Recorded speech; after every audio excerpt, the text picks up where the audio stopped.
Hey guys, so right now we are with the powers and functions of the Indian president. So in the last video we have seen the basics of the president of India.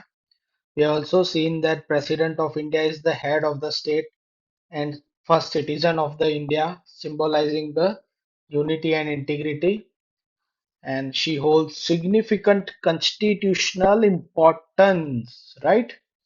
So now let us analyze the executive powers of the president, because the powers of presidents are across various domains such as executive, legislative, judicial, financial, diplomatic, military, and emergency domains. So let us first analyze the executive powers. So first is administrative authority. ये बहुत important है।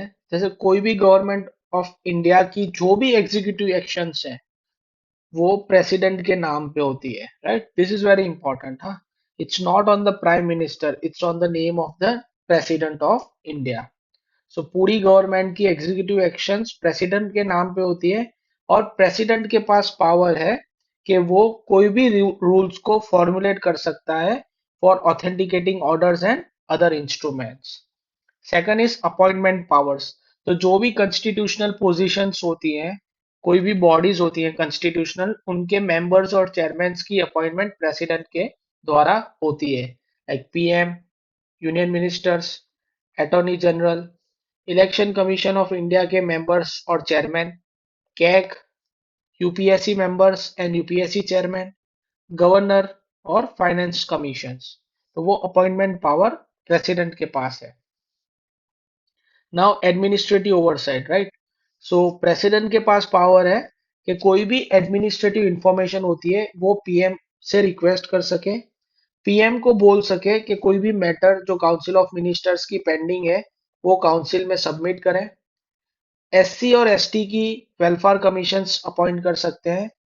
We have seen that article 263 के अंतर्गत interstate council भी establish कर सकते हैं और यूटीज को भी एडमिनिस्टर कर सकते हैं। So this is administrative oversight, right? Now we will see the legislative powers of the president. जैसे कोई भी पार्लियामेंट्री सेशंस हो, उनको बुलाना, ओके, उनको एंड करना, या फिर लोकसभा को डिसॉल्व करना, राइट? बिकॉज पार्लियामेंट को तो, राज्यसभा को तो डिसॉल्व नहीं कर सकते, वो तो कंटिन्यूइंग चैम्बर है। तो लोकसभा को डिसॉल्व करना, जॉइंट सिटिंग्स बुलाना, या फिर एड्रेस को डिलीवर करना आफ्टर द इलेक्शंस और during the budget, right? So ये लेजिस्लेटिव पावर्स है। याद रखना, जॉइंट सिटिंग जो है वो प्रेसिडेंट ऑफ इंडिया बुलाते हैं, बट सीक्रेट सिटिंग जो है वो लोकसभा के स्पीकर बुलाते हैं पीएम की एडवाइस से, राइट? सो नॉमिनेशन पावर्स, तो 12 मेंबर राज्यसभा के नॉमिनेट करते हैं जिनके पास एक्सपर्टीज होती है in art, science and social service. So this is a nomination power. So then bill approval, that is veto power, ये हम डिटेल में करेंगे। और last is ordinance power, right? This is also we are going to do in detail. तो ordinance issue करते हैं, legal force जिसकी parliament के लॉ के समान ही होती है जब पार्लियामेंट सेशन में नहीं होती तब, right? But it requires the approval of the parliament with in 6 weeks of the reassembly. So this both we are going to do in detail, right? Other is financial powers. Now which are the financial power? जैसे कोई भी money bill को introduce करना है तो prior recommendation of president of India is necessary. फिर union budget को हर साल प्रेजेंट करते हैं पार्लियामेंट में, राइट? करते एफएम है, finance minister, but in the name of president of India. फिर कोई भी डिमांड ऑफ ग्रांट्स चाहिए कंसोलिडेटेड फंड ऑफ इंडिया में से, सो उसके लिए अप्रूवल प्रेसिडेंट का चाहिए। फिर कंटिजेंसी फंड ऑफ इंडिया में से अगर पैसे निकालने हो इमरजेंसी एक्सपेंडिचर के लिए, तो भी प्रेसिडेंट ऑफ इंडिया निकाल सकते हैं। और हर 5 साल में फाइनेंस कमीशन को कंस्टिट्यूट करते हैं। So this are the financial powers. Now will see the judicial power of the president. जैसे सुप्रीम कोर्ट और हाई कोर्ट के जजेस को अपॉइंट करना, तो वो जुडिशियल पावर है। सुप्रीम कोर्ट से एडवाइस लेना on legal matters, so article 143, right? फिर पार्डन और रेमिशन ग्रांट करना, या फिर सस्पेंड, रेमिट और कम्यूट करना। So avoid this statements, we will do in detail when we study the pardoning power of the president, right. Then diplomatic power क्या है, जैसे फॉर एग्जांपल कोई भी ट्रीटी या कोई भी एग्रीमेंट होता है, जैसे बायलैटरल ट्रीटी कोई कंट्री के साथ, या फिर इंटरनेशनल एग्रीमेंट्स में जैसे इंडिया साइन करता है, रेटिफाई करता है, तो वो प्रेसिडेंट ऑफ इंडिया के नाम पे होती है, राइट। फिर कोई डिप्लोमेट आ रहा है, कोई एम्बेसडर आ रहे हैं इंडिया में, तो उनका उनको एक्सचेंज करना, रिसीव करना, तो वो प्रेसिडेंट ऑफ इंडिया के नेम से होता है पूरा, right. But all such treaties requires the approval of parliament, this is very important, right. So जो भी ट्रीटी नेगोशिएट होती है, एग्रीमेंट नेगोशिएट होती है, वो करते हैं तो एग्जीक्यूटिव है जैसे प्रेसिडेंट, बट वो पार्लियामेंट्री का approval is necessary. Then military power. So we all know that President of India is the supreme commander. ये याद रखना, हाँ। प्राइम मिनिस्टर नहीं है, president of India is the supreme commander, and therefore he appoints the chief of army, navy and air force, and he can declare the war और conclude the piece. जैसे पाकिस्तान के साथ वो युद्ध करना है और चाइना के साथ पीस कंक्लूड करना है, सो प्रेसिडेंट ऑफ इंडिया कर सकते हैं, but again it is subjected to the approval of parliament, right? And then emergency power we have done in detail, article 356 and 65 president rule, article 360 financial emergency, or article 352 national emergency. So everything we have done in detail, right? So if you have not watched the video yet, to see it, right? So now understanding the veto power of the president.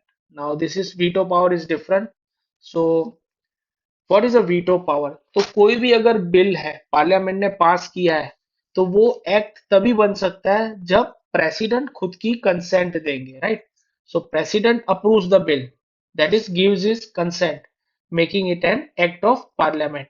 अभी जब parliament से वो particular bill pass होता है और president के हाथ में होता है, तब प्रेसिडेंट के पास मल्टीपल्स पावर्स होते हैं। Like what are the power? So that is president can withhold the assent, इसका मतलब कि वो साइन नहीं देते और इफेक्टिवली उसको बिल को किल कर देते हैं, राइट। या फिर उस पर्टिकुलर बिल को रिटर्न करते हैं फॉर रिकंसिडरेशन, राइट। और take no actions, that is positively भी एक्शन नहीं देते और नेगेटिव एक्शन भी नहीं देते। जो विथहोल्ड वाली थी वो कौन सी थी? Negative actions. और अगर बिल को एसेंट देते हैं तो वो कौन सी थी? Positive actions. So if president neither approves nor reject keeping the bill pending, right. तो इसके इनके पास बहुत सारे पावर्स होते हैं, right. So the veto power? The veto power prevents the hasty legislations and potentially the unconstitutional laws. So unconstitutional laws को prevent करते हैं पास होने से। और प्रेसिडेंट ऑफ इंडिया के पास टोटल 3 टाइप के वीटो हैं। कौन से? So absolute veto, suspensive veto और pocket veto. Now let us understand different types of veto. जैसे व्हाट इज एब्सोल्यूट वीटो? तो अगर पर्टिकुलर बिल को विथहोल्ड कर देना, right, so it is a negative action. So negative actions, that is absolute veto. We have seen here withholding the assent. So that is absolute veto, lead to the rejection of the bill. दूसरा है suspensive veto. Suspensive veto क्या होता है? Temporary rejection करते हैं। जैसे फिर से बिल भेजते हैं, पार्लियामेंट को बोलते हैं कि ये आपको अमेंड करना चाहिए, और अगर वो पार्लियामेंट फिर से बिल को पास करती है विथ और विदाउट अमेंडमेंट, तब प्रेसिडेंट को वो पर्टिकुलर बिल एसेंट करना ही पड़ता है, क्योंकि वो चीज बाइंडिंग हो जाती है। और ये कब आया था? ये चीज आई थी 44th constitutional amendment act, right. So 42 में क्या बोला था? 42 में बोला था कि अगर कोई भी एडवाइस काउंसिल ऑफ मिनिस्टर देगा प्रेसिडेंट को, तो वो बाइंडिंग होगी, राइट। 42nd ने बोला था। और 44 ने बोला था कि वन टाइम रिकंसिडरेशन के लिए बेच सकते हैं प्रेसिडेंट। बट अगर वो सेकंड टाइम आएगी, तो सेकंड टाइम अगर सेम एडवाइस आएगी या कोई भी मॉडिफिकेशन के साथ आएगी, तो वो बाइंडिंग होगा। And third one is pocket veto. Pocket veto यानी neither ratifying nor rejecting, sign भी देनी भी नहीं और ना भी नहीं बोलना, that is pocket veto, right. So यहाँ पे कोई टाइम लिमिट नहीं है, right, this is important, there is no time limit in Indian constitution, right. So इसके लिए ऐसा बोला जाता है कि जो इंडियन प्रेसिडेंट का पॉकेट है, पॉकेट वीटो, वो कंपैरेटिवली बड़ा है कंपेयर टू अमेरिकन प्रेसिडेंट, क्योंकि उनके पास टाइम लिमिट है। हमारे यहाँ there is no time limit, right. So ये absolute veto, that is rejection of the bill, कब होता है? जब प्राइवेट मेंबर बिल पास करे, या तो फिर जो पुरानी वाली कैबिनेट ने बिल पास करवाया होता है पार्लियामेंट से, बट अभी नई कैबिनेट आ जाती है, तो तब नई कैबिनेट एडवाइस करती है प्रेसिडेंट को कि आप एब्सोल्यूट वीटो यूज करके उस बिल को एसेंट मत कीजिए। प्राइवेट मेंबर यानी कौन सा बिल? तो जो भी एमपी जो मिनिस्टर नहीं है, ओके, अगर कोई भी एमपी अगर मिनिस्टर नहीं है तो वो प्राइवेट मेंबर होता है, right? So it can be even from the ruling party, because अगर वो मिनिस्टर नहीं है तो फिर वो प्राइवेट मेंबर है, right? So 24th constitutional amendment act ने president has no veto power over the constitutional amendment bill. इसका मतलब कि अगर कॉन्स्टिट्यूशनल अमेंडमेंट बिल है ना, तो वो प्रेसिडेंट को साइन करना ही है। वो बोला गया था 24th कॉन्स्टिट्यूशनल अमेंडमेंट एक्ट में। और 42 और 44 जो था वन टाइम रिकंसिडरेशन, वो था ऑर्डिनरी बिल में, right? So this is very important, याद रखना। सो कॉन्स्टिट्यूशनल अमेंडमेंट बिल में प्रेसिडेंट को साइन देनी है through the 24th constitutional amendment act. और 42 और 44 सीएए ने ऑर्डिनरी बिल में बोला था कि वन टाइम रिकंसिडरेशन के लिए भेज सकते हैं। सो ये डिफरेंट बिल थे जहां प्रेसिडेंशियल वीटो यूज किया गया था। Just remember the name, you can quote them in the mains answer writing, right? Now what is the scenario of the presidential veto over the state legislations? So same pocket veto, absolute veto, or suspensive veto. So either he can give the assent, he can withhold the assent, or he can return for the reconsideration. But यहाँ पे एक चीज note करने की है, जैसे parliament अगर फिर से रिक्वेस्ट भेजता है प्रेसिडेंट को आफ्टर वन टाइम रिकंसिडरेशन, तो वो 44 ने बोल दिया था सीएए ने कि वो बाइंडिंग होगा। बट अगर स्टेट लेजिस्लेचर फिर से रिकंसिडरेशन करके भेज रही है प्रेसिडेंट को, एट दैट टाइम वो पर्टिकुलर बाइंडिंग नहीं होगी एडवाइस। इसका मतलब कि presidential veto can not B override after the reconsideration advice of the state legislature. Getting my point? That is, when a state governor reserves a bill for the presidential consideration, the president can give his assent, withhold his assent, or return it for the reconsideration. But unlike with the parliament, state legislature cannot override the presidential decisions even after such reconsideration. इसका मतलब suspensive veto override नहीं होता state legislature से। This is important.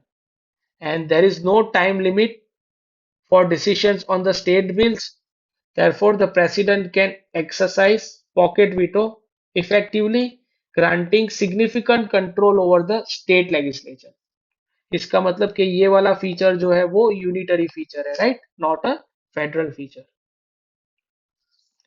अगर हम comparison करें veto power से, so like ordinary bill जो होता है, राइट, तो वो कैन बी रेटिफाइड यानी साइन दे दें, कैन बी रिजेक्टेड यस, और कैन बी रिटर्न।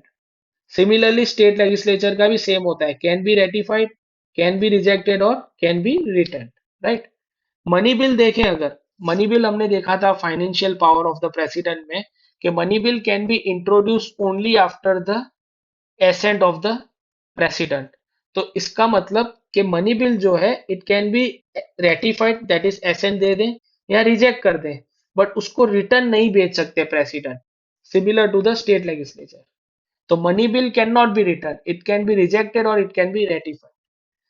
और कॉन्स्टिट्यूशनल अमेंडमेंट बिल्स जो हैं वो 24th कॉन्स्टिट्यूशनल अमेंडमेंट एक्ट ने बोला था कि it can only B ratified, that is it can not be rejected, it can not be return, right? So now we'll see the ordinance making power of the president. That is Article 123. So Article 123 empowers the president to issue the ordinances during the parliamentary recess for urgent matters. तो इसका मतलब कि जब लोकसभा या तो फिर राज्यसभा या तो दोनों हाउस सेशन में नहीं होते, तब प्रेसिडेंट के पास पावर है कि वो आर्टिकल 123 का इस्तेमाल करके ऑर्डिनेंस को इश्यू कर सकता है, right? So it means that it is not a parallel power of the legislation. क्यों पैरेलल? क्योंकि अगर पार्लियामेंट सेशन में है लोकसभा और राज्यसभा, तब प्रेसिडेंट ऑर्डिनेंस इश्यू नहीं कर सकता।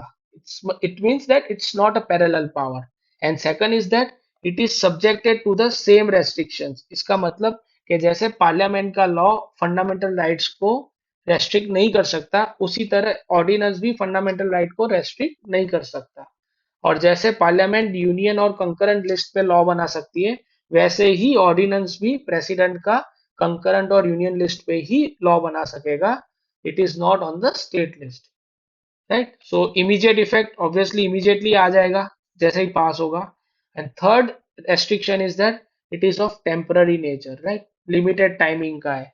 इसका मतलब कि जैसे ही असेंबली रिकंस्टिट्यूटेड होगी, राइट, सो जैसे ही पार्लियामेंट फिर से समन की जाएगी, तो उसके 6 महीने के अंतर्गत, सॉरी, उसके 6 वीक के अंतर्गत पार्लियामेंट को वो पर्टिकुलर ऑर्डिनेंस पास करना ही है। अगर वो नहीं करते, it means that at that time we can ensure कि वो law खत्म हो जाएगा।